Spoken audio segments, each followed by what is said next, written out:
Hey everybody, how are we today? Well, I'm doing well. Just sitting here at work. So today's video is going to be made here because, truthfully, that's when I have the most time right now. So I know I had grandiose plans and we were going to do something together, and that's how it was going to go. But things change, things happen. So it's okay. Life has been crazy. Life has been busy, which is why you haven't seen me in about a month to 6 weeks. Traveling. Our oldest son lives with us now. Like, things have just been crazy. So I greatly apologize about all of that. Energy drink to stay awake. Yeah, it's where we're at with life. So, anyways, how are we? How are things? We're into fall now. And fall means it's breeding season on the farm. So today, after we give an update on life and where we've been and why we haven't been around, we're going to talk about breeding and who I've chosen for who, when our prospective due dates are, and my guesstimate for the year on how many babies we're going to have on the ground. And then we'll go from there and see if we're right. So anyways, things have been crazy. So about a year ago, my husband ended up getting hurt at work. And he recovered from the initial injury. And unfortunately, we have discovered that we're wondering if there was a secondary injury, but to his back. And unfortunately, we didn't know about it soon enough that may have contributed to it. So we're just having to deal with it. There are days he can barely walk. There are days he manages to get to work. I don't know how he does it with as much pain he's in, but he does it. He's amazing like that. So a lot of the household stuff has fallen on me, and it's okay. I am not upset at all. He took that time when I was sick, when I was going through cancer, and there's still plenty that he has to do for me because I can't do it. And so the fact that I'm still here to be able to take care of him is very meaningful to me. And I apologize right now if it keeps looking like I look up and look down. Like I said, I'm at work, and I work at a gas station, so paying attention out there is what I have to do. So I'm very grateful to be able to take on that extra responsibility and make sure the household stays the way it's supposed to, and the housework gets done, the lawns get mowed, the animals get taken care of, everything that has to be done. You just do what you gotta do. Our oldest son ended up moving in with us over the summer, and we've had him, so that's been helpful. He does help out around the house and getting things done, so it's just been a little nuts. We've been making trips down to about 3 hours outside of our town to see my husband's mom. We ended up recently having to get her put into a home because her dementia is just so bad. To be able to have somebody have eyes on her 24/7, it's too hard. And she wouldn't move in with us. She wanted to stay in her hometown where she was born, where she was raised. She wants to live and die there, and we can't take that away from her. We absolutely support that. But unfortunately, it did mean we needed to find somewhere for her to go because it was just not safe for her to be alone anymore.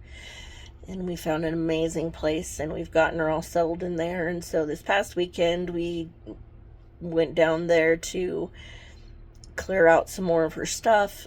Some of it was coming to us when she passed away, but it was just, why wait? She's in a home, so we're going to go ahead and just get that stuff moved. So that way when she passes, that's all we have to worry about is her and her services and the family, and we won't have to worry about that stuff. Now, I'm not saying that's coming anytime soon, but in the grand scheme of things, you never know. We're dealing with my grandmother being on hospice right now, and her time is coming sometime, and we just keep loving and visiting her and enjoying any chance we get. she's getting tired. She's told us she's getting tired, and you know, that's to be expected. She's lived a good life, and unfortunately, I don't think my grandfather will be far behind her. He's massively slowing down, and he actually asked to be put on hospice. And so I have a feeling soon enough we will unfortunately lose my grandparents. And it'll be tough.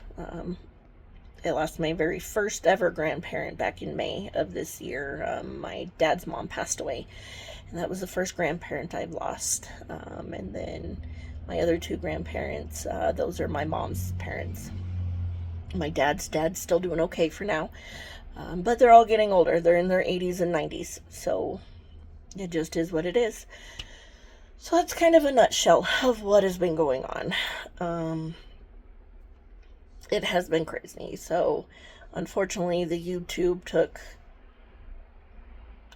a put on the back of the stove because other things were more important. And so I apologize about that. Hopefully you guys will all support me and still support the channel, and we'll keep going if you guys are up for that. So I will start fresh. We'll keep going. It's like I said, excuse me, it is breeding season, so there's lots of that going on. But things are going good. We've got things we're building, things we're doing, things that have been built. So I can't wait to show that all to you guys on the next video. So like I said, today we'll just be here, and I'm going to show you what I have done breeding wise, who's being bred to who, and my predictions for the 2026 kidding season, because it's not that far away. I actually had to count it out the other day, and the beginning of the year is 6 weeks away. What the crap? Who did that? So anyways, let's get started. Okay, so I'm going to show you what we've got going on here. So this is literally how we do things, how I do things. This is literally pen and paper right now is my favorite go-to to do breeding season. So what I like to do, my pen is cute as crap, look at that, it's a chicken, and it goes in and out with its beak. Thank you, Karen, I love my pen. So 2026 kidding season. So 2026 kidding season. So what I like to do is I write all of my does, all of my girls that I have available to have babies, okay? And don't judge me. Multicolor is the way to go. So let's see here. We have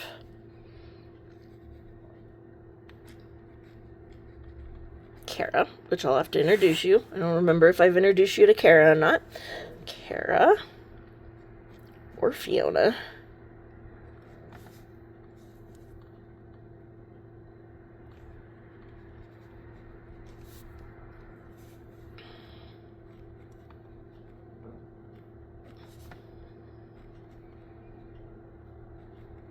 And Farah.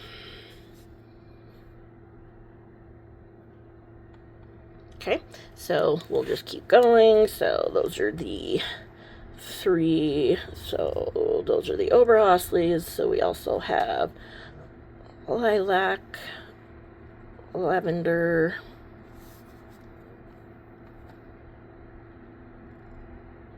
so those are my big goats. Then my next biggest goats are going to be my Toggenburgs, which are Lily and Missy. And then my mini Togs, we have Annabelle and Gracie. Okay, so then we go over to the Nigerian side. And we have Pinky, Coconut. Miss Cake is technically a mini Toggenburg, but she's much smaller, and so I don't feel comfortable breeding her to my full-size Toggenburg. So she gets bred to my Nigerians, and that's Miss Cake.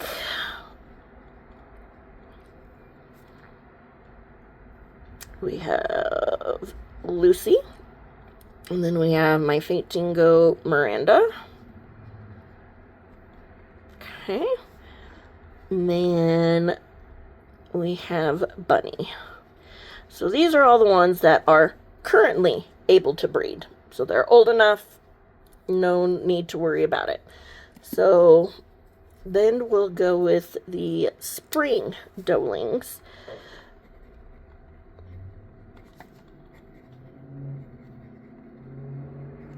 Okay, so we've got spring breeding. And in that we have Star,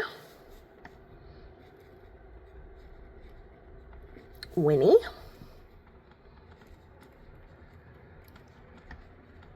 Sheridan, and Honey. Okay, so those are the 4 that I have set to breed later on, so in the spring. Because in the spring they will all be a year old, and they should be a good enough size that I feel comfortable breeding them. They're all still just too small for me this year. So then the next thing I like to do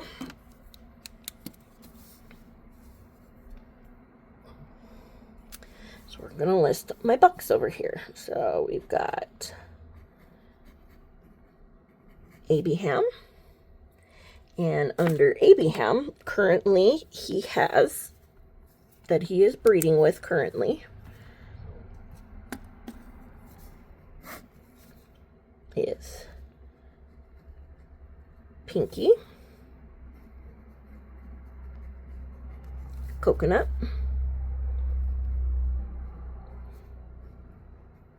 Miss Cake, Miranda, and Lucy. So that is currently who Abiham is actually with. He is with them currently, so they all went in there in October. So that should give them late February to March babies. Because more than likely everybody should be bred by the end of November, give or take a few weeks, just depending on their heat cycles.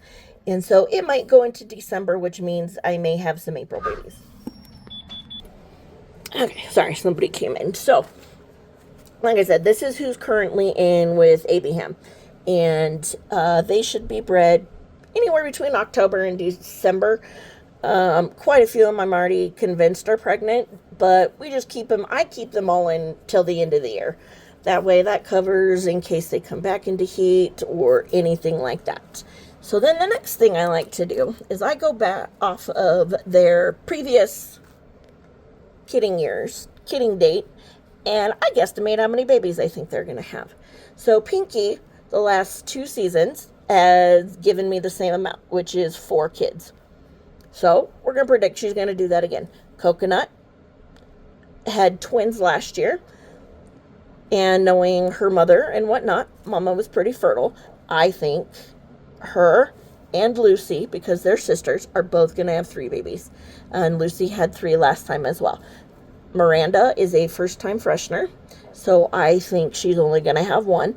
And Miss Cake, I think, is going to have 2, because she had a single on her last one. So that alone, so where are we at? 4, 7, 8, 9, 10, 13 babies just out of those 5, okay? Simple math. That's how this goes, okay? So, where's my pen? The next buck we have, we'll go Dodger, okay? And Dodger currently has Lily, Missy, Gracie, and Annabelle. And Lily had one last year, so I think she's going to have two.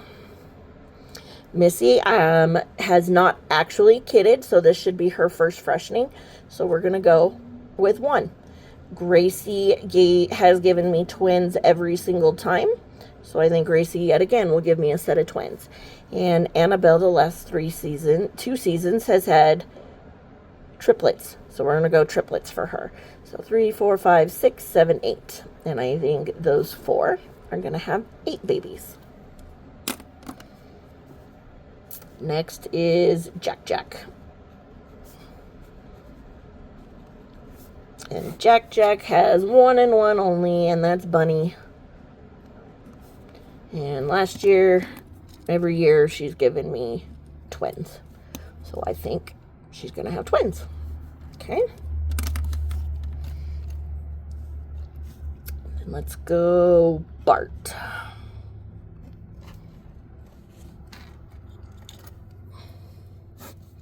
And Bart currently has Kara, Fiona, Farrah, and Cheryl. And then we'll just write it down because it's the last buck. We have Shrek.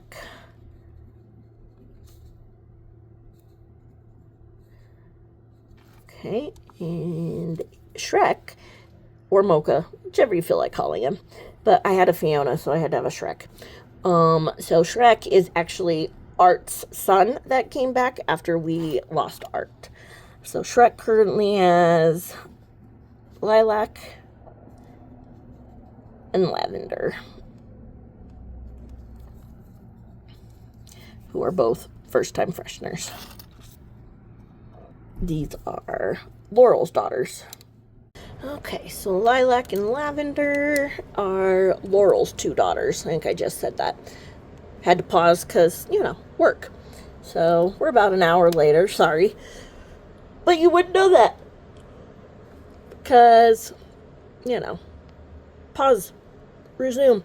So, Kara, since she's new enough to me, I don't know how many she's had, but in the past I've been told she's usually a twin thrower. So we're going to go with that. She's going to have 2. Fiona, no idea. I don't know if she's ever kidded, don't know any of it. So we're going to go ahead and just based on her size and everything like that and her age, I'm going to go ahead and say she'll have 2. Farrah has always had twins, so she gave me 2, and Cheryl gave me 2. So from the Oberhasleys and / Big Goats, I'm guessing 8 babies. And then Lilac and Lavender, they are small and still young, so not small, but they're not their full size yet, but they're almost 2 years old. And it does take that amount of time for the larger goats to actually get maturity. And the larger goats, you don't want to breed anybody prior to 18 months to 2 years of age, just because it's not good on their bodies. And so I'm going to say each of them are going to have 1 baby. So out of them, we'll have 2. So next, what I want to do is kind of just do, we're going to talk about who we're going to be breeding these guys to. Now, Star and Winnie could not be bred to Abiham because Abiham is their dad. So luckily I have other Nigerian bucks to choose from. So I'm hoping that he will be ready for them by the time they're ready to breed. And I would like to breed them to Rolo. And then we have my other buck. We had originally named him Checkers, but as he's grown, he's been renamed to Kaniki. And yes, from Greece, because he has the most beautiful slicked back hair you've ever seen. It's amazing. So Sheridan I would absolutely love, because I know her mom, actually I know everybody except for Honey's mom, but Sheridan's mom is, Sheridan is also a mini tog, but I'm not sure what her size is going to be. So for her first kidding, I'm going to breed her to a Nigerian, just to make sure they're smaller babies than what she might be able to handle at full size. So, Kaniki. And Honey, I haven't decided who I'm going to breed her to. She will probably be the only one that I outsource breed to, because she is my registered doe. So more than likely, who I believe I'm going to breed her to is my friend Patricia's buck. But he used to also be my buck, so if you recognize the name, that is why. So her, I am 90% sure I am going to send her to my friend Patricia and breed her to Bubba, because we all know Bubba makes beautiful babies, and with her color, I think it's going to be fabulous.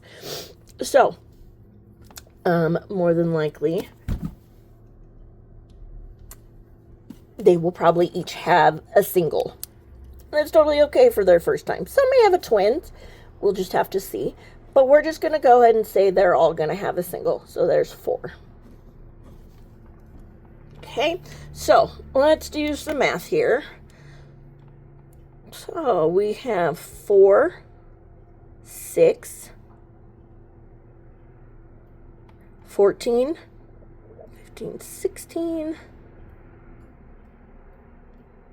24,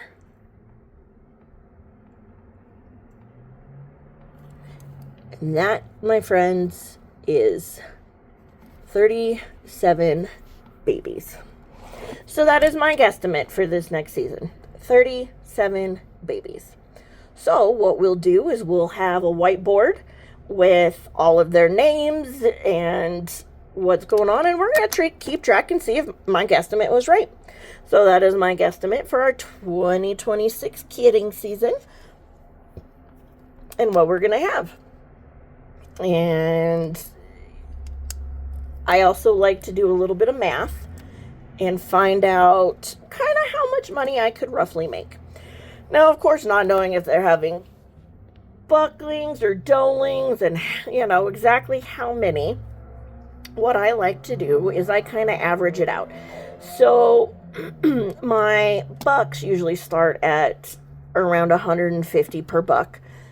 And that can go down, and if it's a fantastic buck, it might go up. And my does usually start at 200. And that usually does not go down, but can absolutely go up. So like Honey and Bubba together, let's just say they threw the flashiest thing you're ever going to see on the planet, that could easily go up either significantly by 100 or more. So you just have to see on what comes out. So I kind of just give it a rough estimate that my animals go for 175 each. Okay, so if we do some multiplying and multiply that number by that number,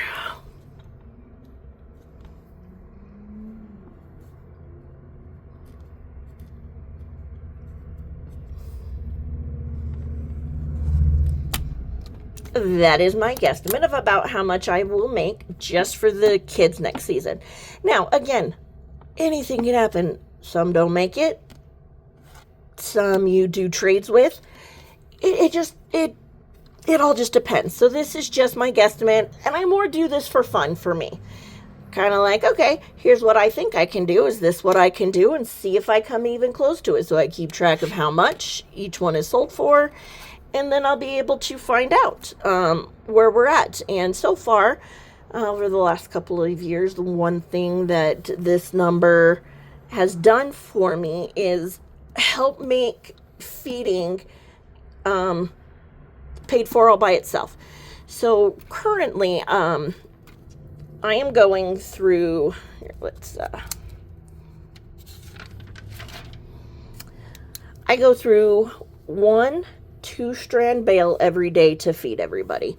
Okay. And 1 bale from my supplier is $12. Okay. And so if I go through one bale a day at $12, so times 365 days, give or take, of course, if it's a leap year or it's a good year. So 365 times 12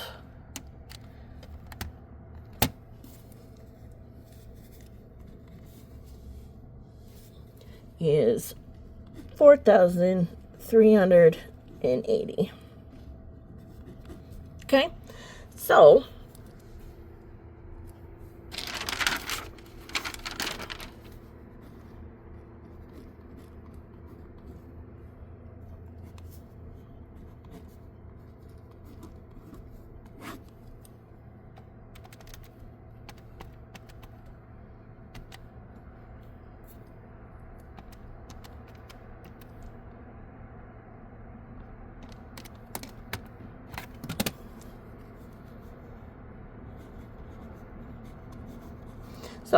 that is kind of what I could be able to make off of my animals this next season. Again, give or take. So yeah, this is just kind of what I like to do. I like to put the money aspect out there. And this is never a guarantee. It's not that this is actually what I'm going to make. I could make less. I could make more. As we've seen, animals die. Some don't make it. Accidents happen. But this is what I do. This is how I do it. This is my thought process. So with that being said, like again, you cannot take any of this as gospel or anything like that. This is just my rough estimate, my guesstimate, my kind of fun per se, but also my business plan. Because if you're gonna do something like this and you want to be big enough to do something like this, you need to have that. You need to have that plan. So, with that being said, again, take these numbers as just, this is what I think. And what we can do at the end of kidding season when you sell. And sometimes you don't sell all of those babies. Like this last season, I kept back 3 of them. So that takes money off. I kept back three to retain for my breeding program. Actually, technically, there is 4 from last season. I forgot about my Oberhasli. So, Winnie, Star, Rolo, and Shrek. Those 4 I retained from my program last year. Shrek was not one I intended to keep. I had actually sold him.